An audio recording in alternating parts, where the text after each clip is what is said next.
अब और नहीं, बस कीजिए चाची, अब एक शब्द भी और नहीं। सुभाष अपनी चाची हेमा पर चिल्लाया और अपने कमरे में चला गया। कितना खुश रहता था सुभाष अपने परिवार के साथ। उसकी पत्नी चेतना बैंक में नौकरी करने के साथ साथ एक अच्छी पत्नी, माँ और परिवार का ख्याल रखने वाली अच्छी बहू भी थी। हेमा चाची और चाचा के साथ भी चेतना बहुत अच्छा व्यवहार करती। चाचा चाची पड़ोस में ही रहते थे, तो चेतना जरूरत पड़ने पर उनकी भी मदद कर देती थी। लेकिन चाची चेतना से इस बात से चिढ़ती रहती थी कि सुभाष ने उनके रिश्तेदार की बेटी का रिश्ता ठुकरा दिया था, चेतना को पसंद कर लिया था। इसलिए चेतना की खुशी चाची से देखी नहीं जाती थी। जब भी उन्हें मौका मिलता, वो चेतना के खिलाफ सबके कान भरती। कभी कभी तो सुभाष को भी भड़काने की कोशिश करती। एक दिन चेतना को बैंक से आने में देर हो गई। चाची वहीं बैठी हुई थी। वो चेतना के लिए अनाप शनाप बोलने लग गई। इधर उधर के उदाहरण देकर सुभाष को कहने लगी कि चेतना नौकरी के बहाने कहीं गुलछर्रे उड़ा रही होगी। तू बेवकूफ की तरह उसका भरोसा कर रहा है, वो तुझे धोखा दे रही है। सुभाष तो आखिर एक पुरुष ही था। जब चेतना आई तो उसकी बात सुने बिना ही उसे बहुत भला बुरा कहा सुभाष ने, जो चेतना को चुभ गया।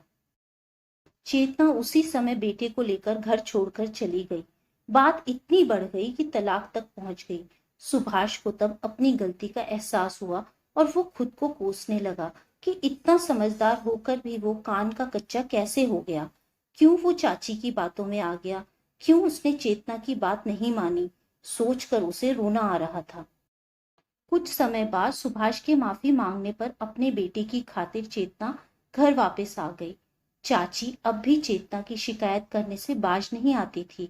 आज जब चेतना बेटे को लेकर स्कूल से नहीं लौटी, तो चाची ने अपना ड्रामा शुरू कर दिया। सुभाष, मैंने खुद अपनी आंखों से तेरी पत्नी को एक गैर मर्द के साथ गाड़ी में बैठे देखा था। तब सुभाष उन पर चिल्लाया। उनकी बातों में आकर वो पहले ही एक बार गलती कर चुका था, अब वो इसे फिर दोहराना नहीं चाहता था। तभी फोन की घंटी बजी। मिस्टर सुभाष, मैं आपके बेटे के स्कूल से बोल रहा हूँ। आज स्कूल के गेट के बाहर ही किसी लड़की का एक्सीडेंट हो गया था। आपकी पत्नी आपके बेटे को यहीं स्कूल में छोड़कर उस लड़की को लेकर हॉस्पिटल चली गई, उसकी मरहम पट्टी कराने। आपकी वाइफ बहुत नेक दिल इंसान है। आप स्कूल आकर अपने बेटे को घर ले जा सकते हैं क्या? सुभाष को अपनी पत्नी पर गर्व हुआ। जब तक सुभाष बेटे को लेने के लिए जाने ही वाला था, तभी बेटे का बैग बॉटल लिए हांफते हुए चेतना ही आ गई। सुनिए ना, आज स्कूल में तपाक से बेटा बोल पड़ा, पापा माय मॉम इज बेस्ट। हाँ, मेरी बहू द बेस्ट है। अपने ससुर के मुंह से ये सब सुनकर चेतना कुछ समझ नहीं पाई।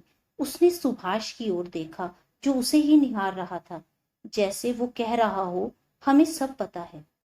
ये सब देखकर चाची ने वहां से खिसक जाना ही उचित समझा। वो बोली, अच्छा सुभाष, मैं चलती हूँ, मुझे घर में काम है। हाँ हाँ चाची जी, जाइए।